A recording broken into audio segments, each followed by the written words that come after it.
naghulat sa Dios ang mga langit ug ang yuta. Karon ang yuta walay porma ug walay sulod, nga naghulat sa iyang pagkahimugso. Ang kangit-ngit mitabon sa nawong sa kahiladman, ug ang Espiritu sa Dios naglihok ibabaw sa katubigan. Ug miingon ang Dios, motungha ang kahayag, ug mitungha ang kahayag.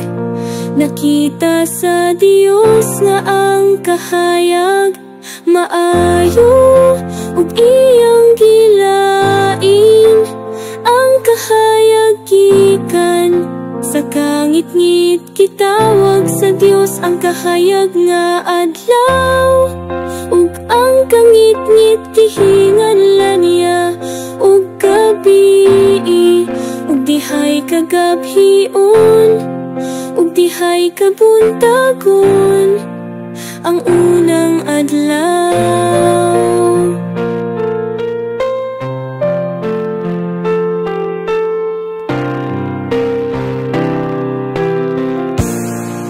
Ug miingon ang Dios, mahimo ang usa ka arko sa taliwala sa mga tubig aron sa pagbulag sa tubig.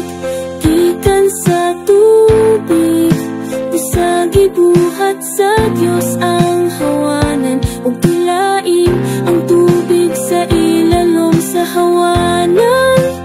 Gikan sa tubig sa ibabaw niini, ug mao kini gitawag sa Dios ang vault nga langit, ug dihay kagabhion, ug dihay kabuntagon ang ikaduhang adlaw.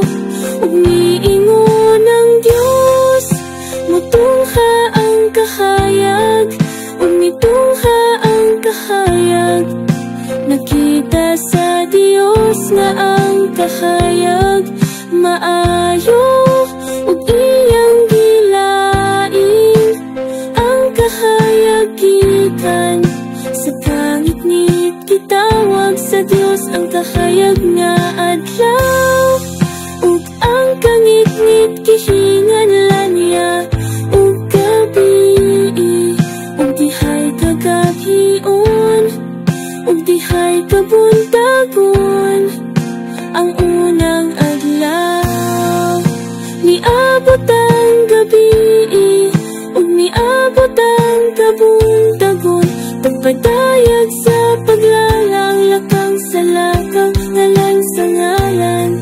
Pinaagi sa iyang pulong ang tanang butang nahimo, sa katahong sa kahusay ang iyang himaya gipakita.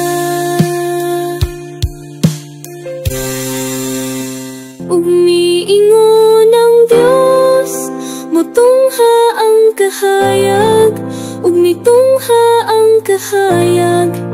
Nakita sa Dios nga ang kahayag maayo, ug iyang gilain ang kahayag gikan sa kangit-ngit. Kitawag sa Dios ang kahayag nga adlaw, ug ang kangit-ngit gihinganlan niya ug gabi, ug dihay kagabhion, ug dihay kabuntagon ang unang adlaw.